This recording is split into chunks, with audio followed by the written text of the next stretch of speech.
Well, hey there, I'm Emma from mmmEnglish. This is part 3 in our pronunciation series about connected speech. We've been talking about the way that sounds link together in spoken English, connecting words, and sometimes even changing sounds as words are spoken quite quickly in English. Today, we'll focus on an advanced element of connected speech, linking vowel sound to vowel sound. So stay tuned.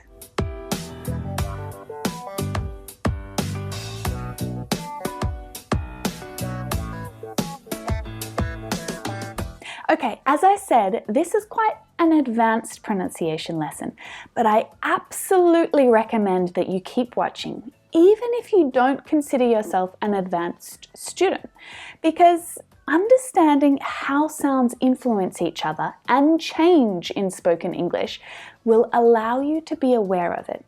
It will allow you to hear connected speech when you're listening to native speakers and help you to understand them more easily. The way that native English speakers speak is just not perfect. You won't hear a sentence where each word is perfectly separated. Well, unless you're talking to Siri. Hey Siri, how old are you? I am as old as the eastern wind and as young as a newborn caterpillar. And if you want to sound more fluent and more natural when you speak English, then connected speech is a really good place to start. In the first lesson of this pronunciation series, I talked about consonant to vowel linking. It's up here if you haven't seen it. But I talked about how words that end in a consonant sound can link to words that follow them when they start with a vowel sound. Like this. It's an interesting opportunity. It's an interesting opportunity. In the second video, we went over consonant to consonant linking. When words that end in a consonant link to the following word, if it starts with the same consonant sound. It makes sense. It does make it easier and quicker to say sentences when we reduce the number of sounds that we need to say. But we can also link consonant sounds to completely different consonant sounds. And when that happens, the sounds can change. Don't you wanna? Don't you wanna? Today, we're going to go one step further, and I'll show you how to link vowel sounds to vowel sounds in spoken English. And this can be a little tricky. So before we get started, I need you to relax. Don't worry about how these words are normally spoken. Just take it easy, listen to the sounds, and just try to copy the sounds that I make, all right? Sounds are really influenced by the other sounds that are around them in a sentence. And natural spoken English is really a skill that you need to develop through practice and by listening to native English speakers, by imitating them or copying them and trying it for yourself, right? And that is exactly what we're going to do today. You're going to learn it, you'll understand it, and then we'll practice together at the end of this lesson. And if you haven't subscribed to my channel yet, then do it now. Show your support for mmmEnglish and click the little bell so that I can tell you when the next lesson is ready for you. And if you need to, turn on the subtitles that I've written for you. You can also slow down the speed of the video so that you can listen to it at half pace if you need to. All of these tools are here for you inside YouTube. When we link consonants, we often connect or blend or even sometimes change sounds into new sounds. But linking vowel to vowel sounds is a little different. We actually add a new sound, a consonant sound, to link two vowel sounds together, which might sound a little crazy. I get that. Emma, isn't the whole point of connected speech to make it easier and faster to say a sentence? Yes, absolutely. And it will make sense soon, once I explain all this to you. We link vowel sounds when one word ends in a vowel sound and the next word begins with a vowel sound. It can feel kind of awkward or strange to link two vowel sounds. It's not very natural. Oo, I. O, ow. E, ah. It feels kind of strange, right? A little uncomfortable. When we link vowel sounds to other vowel sounds, we actually add a new sound to make it easier and quicker to keep that sound happening. All right, but these sounds are not written. You can't see them and you can't hear them when you say each word individually. It's only when they're pushed together. Now remember, just because a word ends in a vowel doesn't mean that it ends in a vowel sound. You've got to be really careful with linking. We're talking about sounds, not letters, so you need to be concentrating. For example, the word make ends in the letter E, a vowel. But the final sound is a consonant. We don't say maker, we say make. It ends in a consonant sound, the k sound. The word buy ends in a consonant letter, but the sound is a vowel. So we can link buy to a word following if it starts with a vowel. So don't focus on the letters that you see, think about the sounds that you hear. Close your eyes if you need to. All right, enough talking, let's look at some examples and get going here. I asked for 2 orders of chips. I asked for 2 orders of chips. I asked for 2 orders of chips. Where are the linking opportunities that you see here? Any opportunities to link vowel sounds? Which words end with a vowel sound and then are followed by words that start with a vowel sound? I'll give you a few seconds to choose.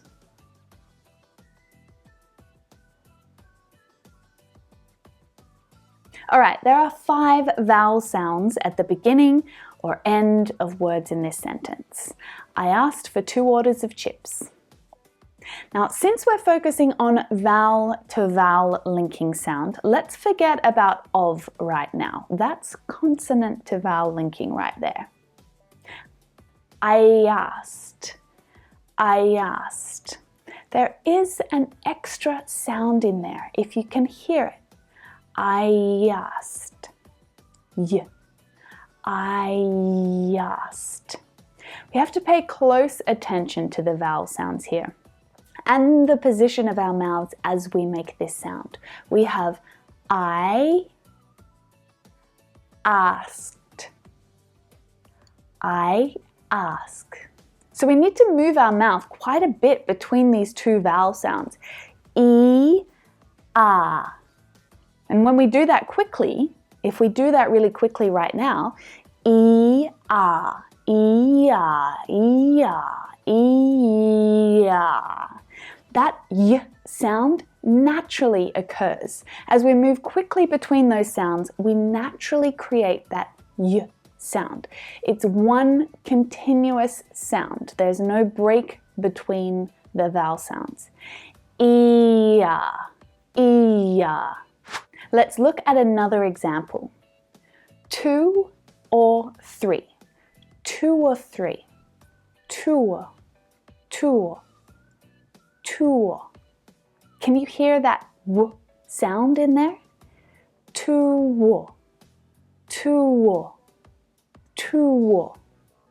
The most important thing to keep in mind while you're linking sounds together is we're trying to create just one long continuous sound. There's no pause, right? The sound flows from one sound to the next. And when we link vowel sounds, one of these 2 sounds will naturally occur if the sound is unbroken.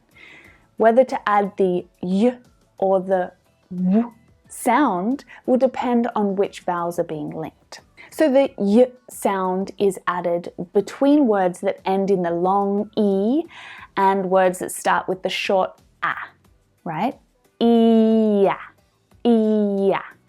Now, you could write down and memorize all of these linking sounds, which is great. I really think that you should just try and hear those sounds between the words. The added sound should flow, and it should make it possible to say the two sounds without pausing. It's pretty easy to hear the incorrect option, or even to feel it yourself if you say it out loud.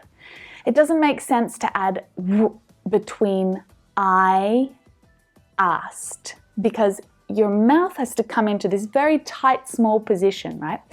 I asked. I asked. It doesn't really make sense, whereas the y sound helps us to flow between I asked, I asked, I asked. Let's try a few more examples together. I'm going to say two words separately, and I want you to link them. Say them out loud wherever you are. Decide whether you need to use the y or the w sound to link these words, right? You need to say it out loud. Ready?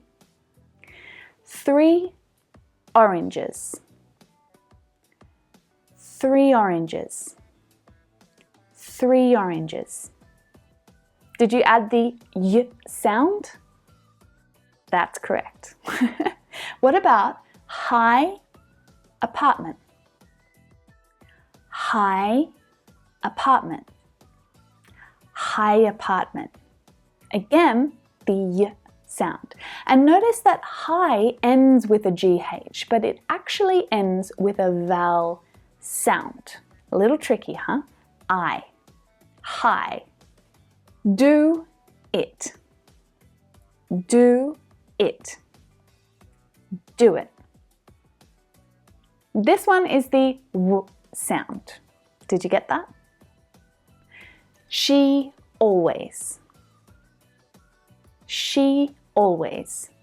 She always. She always.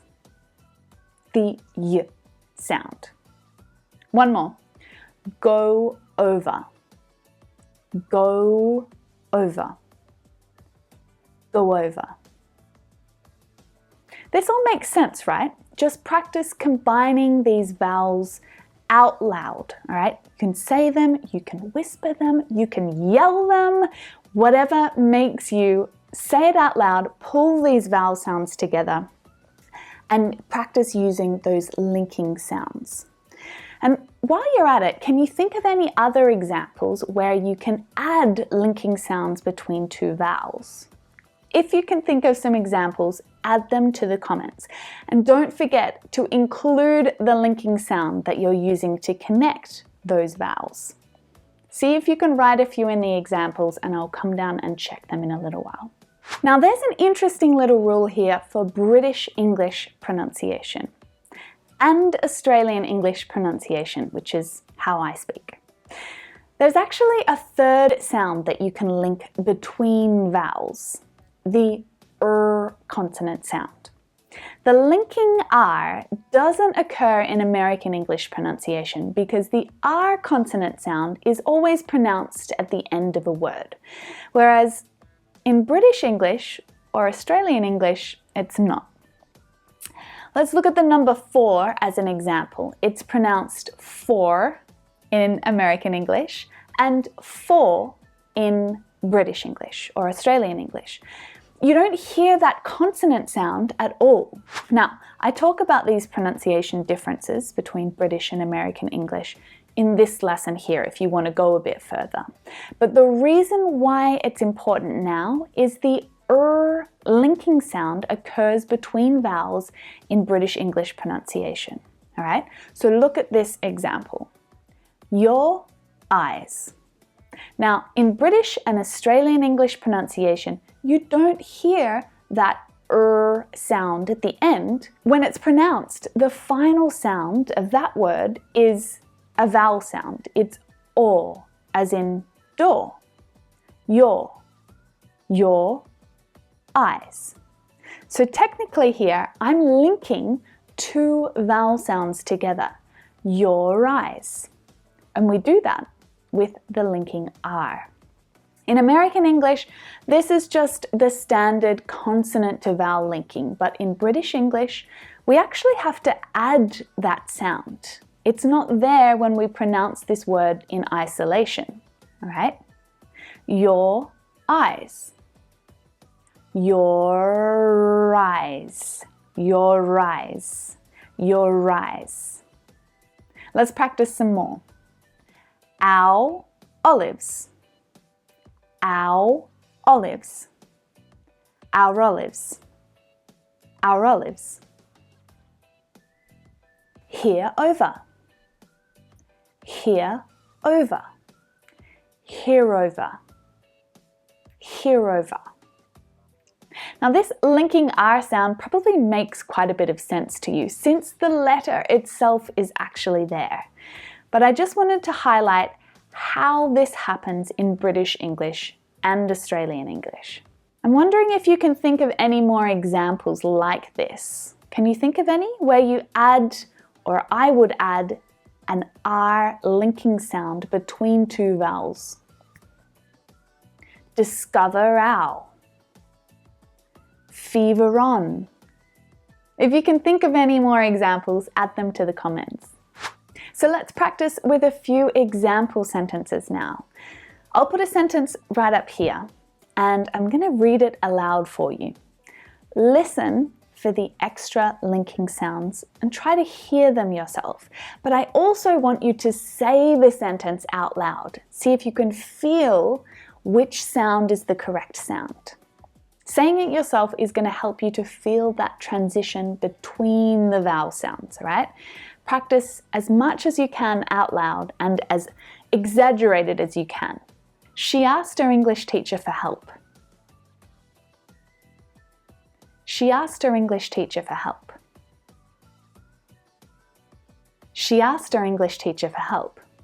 She asked. Her English. Her English. She asked her English teacher for help. She takes care of her uncle because he's very old. She takes care of her uncle because he's very old. She takes care of her uncle because he's very old, very old. She takes care of her uncle because he's very old. They got here the day after you arrived. They got here the day after you arrived. The day after, day after. You arrived, you arrived, you arrived. The day after you arrived. All right, there you have it. Over the past 3 lessons, we've covered 3 important areas of connected speech in English. Consonant to vowel, consonant to consonant, and now vowel to vowel. Now you really have a good understanding of connected speech in English, how it works, where it happens, and how you can use linking to speak more fluently and to sound more natural as you speak. Even speed up your speech in some ways. So let me know in the comments if you've enjoyed these lessons about connected speech and if there are any other pronunciation lessons that you want me to teach you. Just remember that all of this takes practice. You can't expect to just suddenly wake up and perfectly link sounds in English. It takes regular practice, both your ears and your mouth. My imitation lessons are a great place to practice, so you can test out your linking skills right here in this lesson, or you can check out that one there, which I've picked out especially for you. I'll see you in there.